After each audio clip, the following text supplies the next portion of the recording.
Get some rid of all this stuff here. Welcome to the podcast. I've got a fantastic guest for you today coming out of my hometown, the Woodlands, Texas, Kash Fadaie.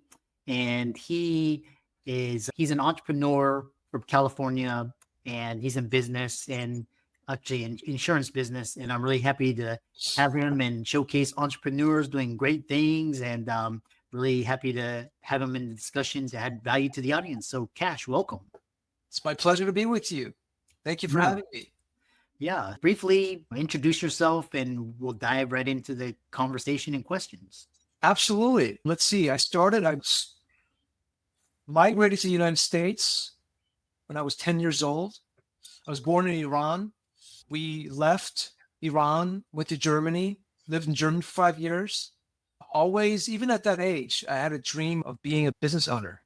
As a young kid, like 10, 11, came to the United States, started my first business when I was 13 years old, cutting lawns in Florida. That's where we went. Tons of grass, tons of rain, just like Texas. So I started my first business there. And then after that, I started several others, close to a dozen businesses. In 2004, by virtue of process of isolation, I got into, I thought, hey, insurance sounds good. I didn't even know what it was. It's the least exciting subject, but I said, I'll try it. Because I have the gift of gap and I love people, I did very well. So in 2006, I opened my own independent agency. And then from there, this past 18, 20 years, I've just been enjoying this business. And here I am today. I have 20 people that help me out, and I'm living the American dream. Yeah, it's really interesting because I have a lot of Persian friends, and they've always been very talented and well versed in business. And so I'm really happy to showcase you. And then, so talk about just strategies for building a insurance businesses. What sort of challenges and how you overcame them? Yeah, beautiful. Insurance is a very lucrative business. What's beautiful about insurance is that it's stable, meaning that it's recession proof. In 2008, right after I launched my agency, as you recall, the economy was topsy-turvy, and I grew my agency out of a recession. And then here, the past 3 years, inflation has been high. So insurance rides the waves of the economy because people can't part with it. It's like the top 3, 4, 5 things, right? If the cost of repair and replace goes up, premiums go up, people still have to pay it. You cannot part with it with insurance. So those are some of the benefits of insurance. The other benefit was the residual aspect. You inform a client, you advise them, they buy a policy to protect their assets. You get a commission from the carrier. But if you do a good job and you're accessible and you're agile, they'll renew their policy and then you get another commission. So that's residual business. So these are some of the benefits of insurance, but it's a tedious business. There's a lot of moving parts. So if somebody wanted to get into insurance, that's the question you asked. I would say that get clear, first of all, on what you want to do. Get clear on yourself, first of all. I like to go deeper than the root level. I like to go to the sap level of the tree. So first and foremost, get clear on who you are, what you want, and if insurance is something that you want to venture into, go and work with a broker, an independent agency. So there's independent agencies. That's what I am. And then there's exclusive or captive agencies. So the difference real quick for your audience is captive agencies, they only offer one brand, okay, for the most part. Like think of AAA or State Farm. It's one brand. Whereas a brokerage, I have 518 brands, carriers. So I have more appetite for risk. So if you're building a building, you need insurance for it, a broker can help. So get clear on what you want. If you want to do insurance, then go and work with a broker, become a producer, learn the business. That would be my best advice, because then you can really see, hey, do I have talent for this? And can I develop passion for it? because it's a very beautiful business. But you first have to take those steps, because after that, the question is, do you want to start your own brokerage? Okay, then we'll have a discussion about that. Or are you content with working under a broker? Or do you want to open a franchise? So there's 3 paths.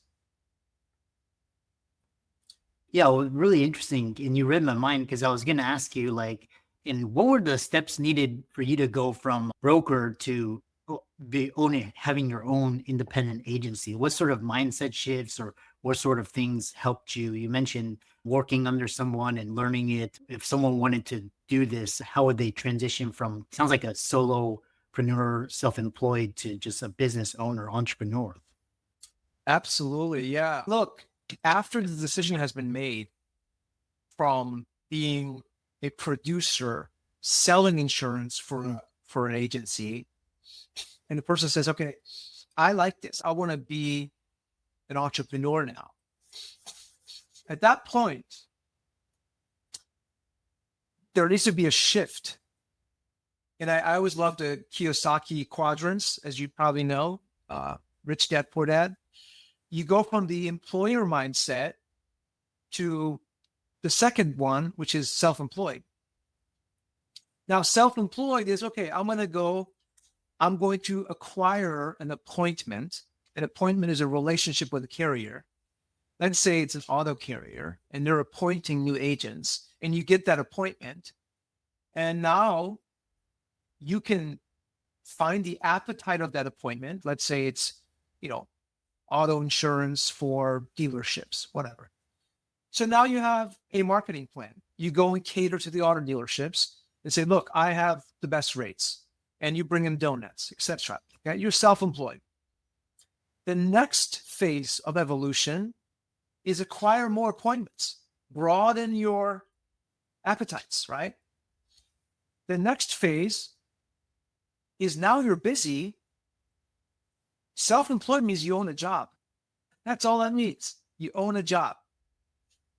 Now you got to get to the third quadrant, business owner.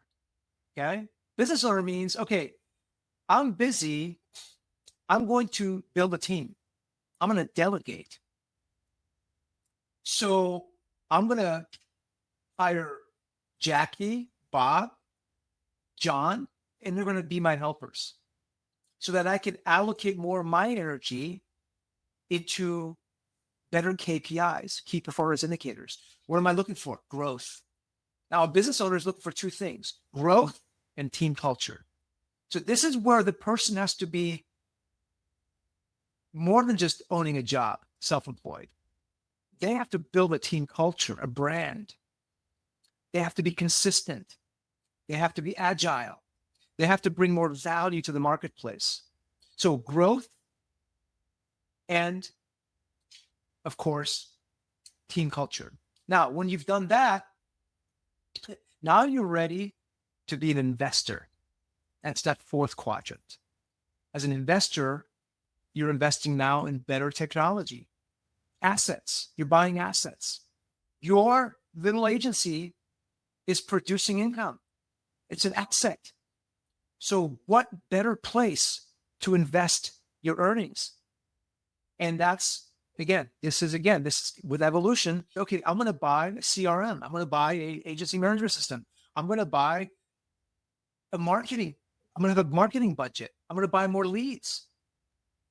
And I'm going to free up my time. I should not be working in my business. I should be working on my business. These are the concepts that you have to go through to get to that fourth quadrant. So lastly, time is your most precious commodity. So the question is, do you want to do it from scratch? If you do, it's going to take time. Now, how do you collapse time? Capital. Do you have capital? Why? Cash? That's unintended. Why? Because if you have capital, you can buy an agency, right? So you already have the appointments, you have personnel, you have things. So that collapses time, your most precious commodity. So you have to choose. Am I going to build this from scratch? That's going to take time. Or I have capital, Either way, it's capital and time. So those are two things to think about when it comes to an insurance agency. Yeah, I really love that four quadrant that Robert Kiyosaki has and how it applies. And it can be in any industry, any profession. It's the same mindset. And one thing that you talked about, basically, once you're in the business owner quadrant and you have this cash producing asset, you talk about reinvesting those proceeds into the business. Talk about why you would, once you're at that point, you invest in technology or more staff or more personnel versus taking that extra cash and investing into paper assets or real estate or other businesses. How do you determine what to invest in? Beautiful.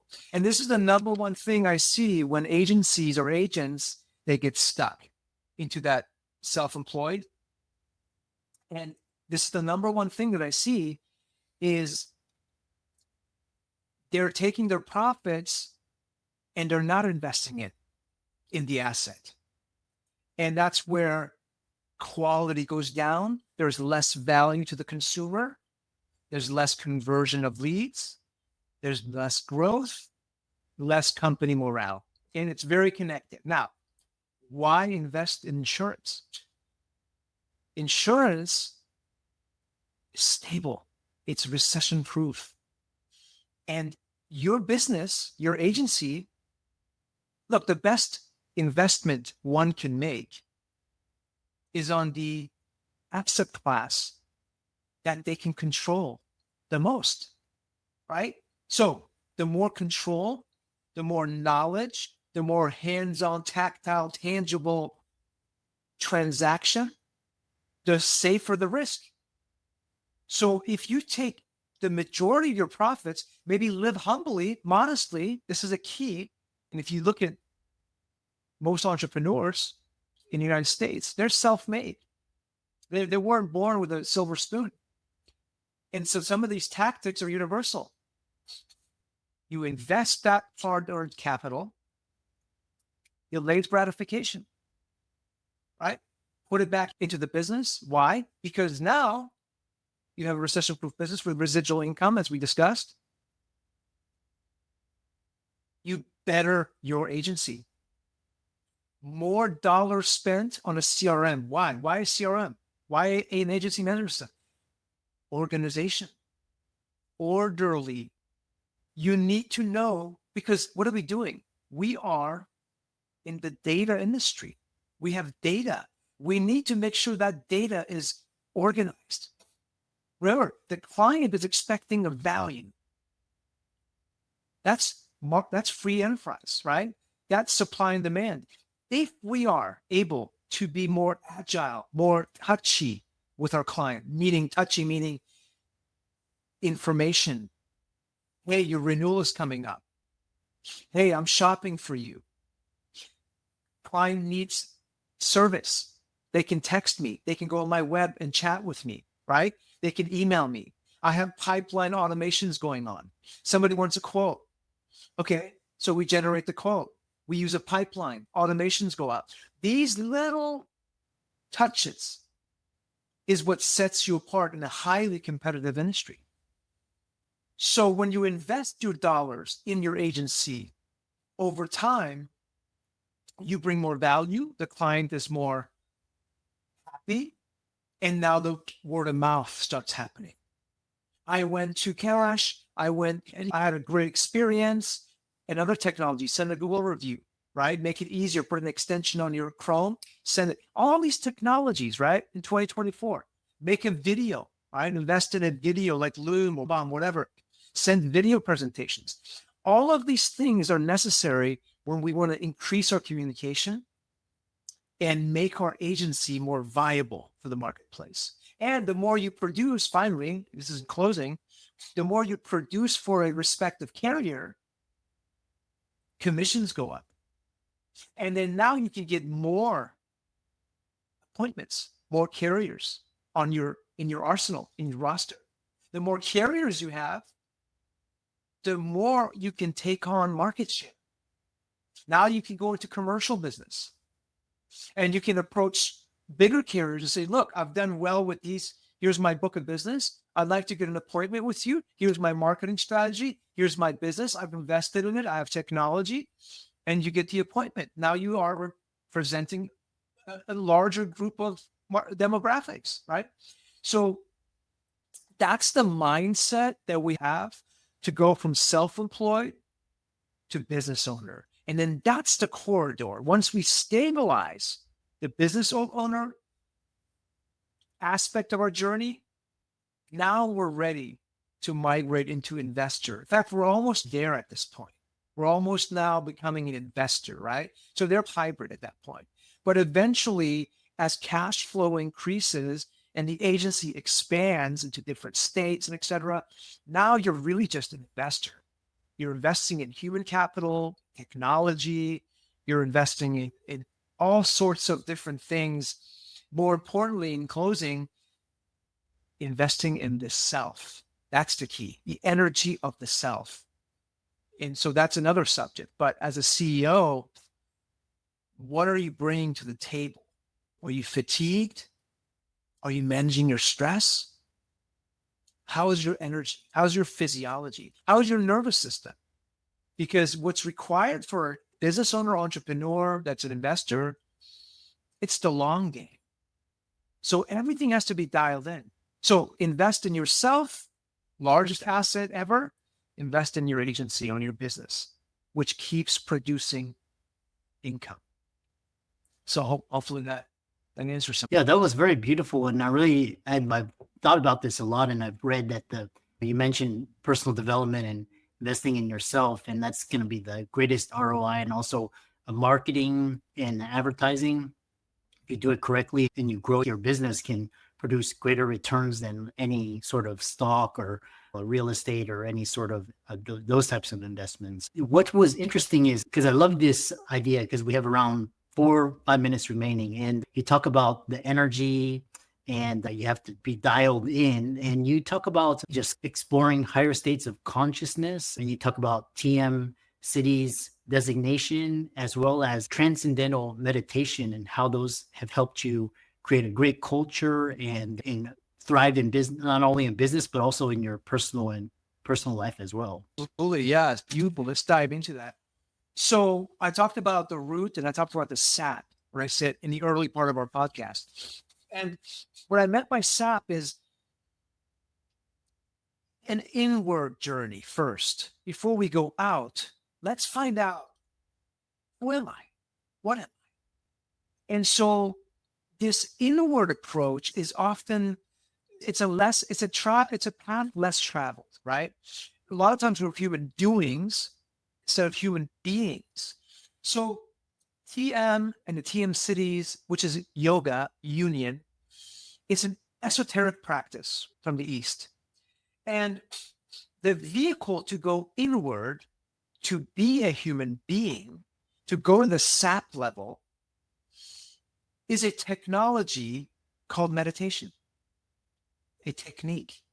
So with this technology, which is thousands of years old, one can discover, what am I? Who am I? And it turns out, after a while of this inward approach, twice or 3 times a day, and eventually you realize that what I am is creativity. It turns out that I am joy, I am happiness, I am dynamism. So as you go in and in, the nervous system, so what happens is, during the practice of meditation, the individual rests deeper than sleep and REM. This has been proven, okay?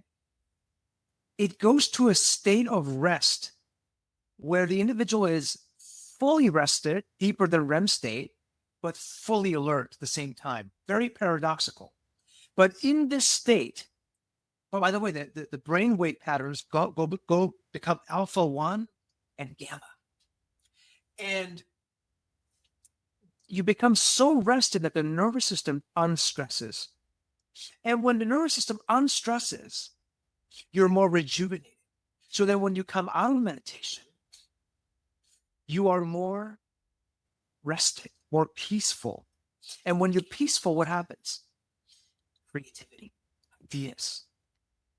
There is less distortion, more clarity, more dynamism, more bliss, more joy.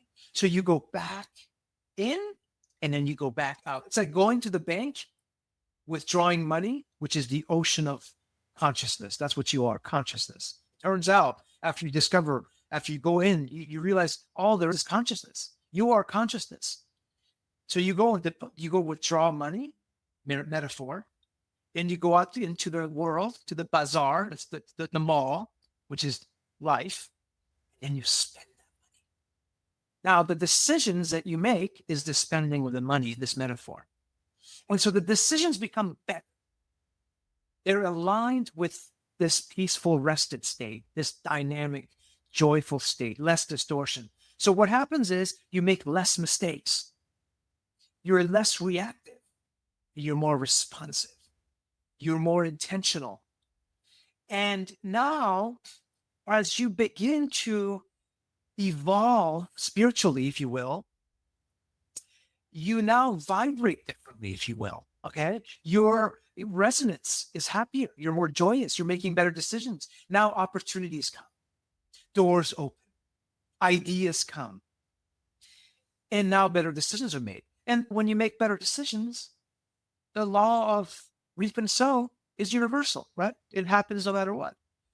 Now, better things are happening. And now that becomes a self-fulfilling prophecy. Because now you find validation. You find validation upon validation that these decisions are good. Being in a rested state is good. So that then doubles down on that sort of cycle, right? And now you can bring those things into your relationships, into your eating habits, into your exercise habits, into your business habits. And that's what you're doing. You're creating, you don't have to have the best DNA. You just have to learn how to create the best habits. And when you are in the sat level of being, it's beyond motivation. It's beyond the subconscious. That's called the superconscious. Satori in a different tradition, it's called, right? So from that place, you now respond to life and you bring that bliss into life. So now it's more than just money. Now you're developing happiness. And when you're happy, it's the goal of life. At the end of the day, what do we toil for? We do all this because we want to be happier. But once you discover, in closing, once you discover the source of happiness, the nectar of bliss, the supreme joy is already here. Once this has been not discovered, uncovered. It's not a discovery, it's an uncovering.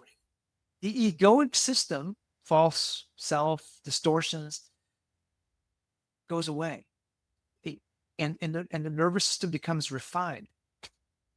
Now, you are happiness. So now you can enjoy material objects. Okay, here it is. Or relationships. What? They're not the source of your happiness. Boom. Now you can enjoy the things outside of you without the fear of losing. There is no more fear of losing.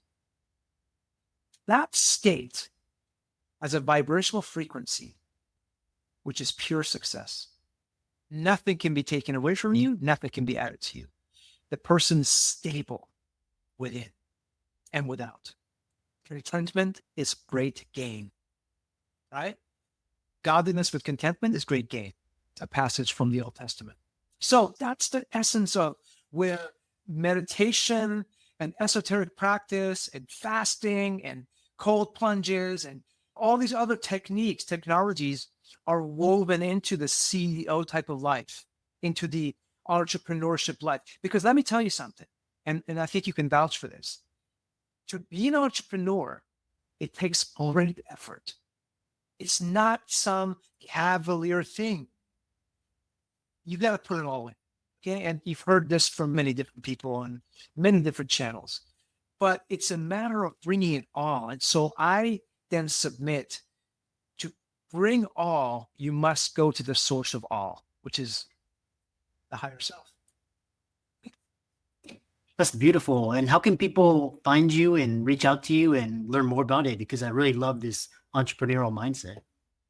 Absolutely. Yeah. Look, my name is Fadaie, Fadaie. If you Google Fadaie Insurance, my website will show up. There I have a bunch of information.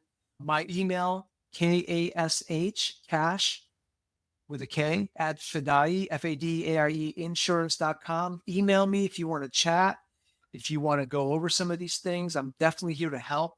I love helping people. I love people. Yeah, those are the ways you can get a hold of me. Excellent. And thanks so much and keep up the great work. My honor to be with you. Thank you so much for your time.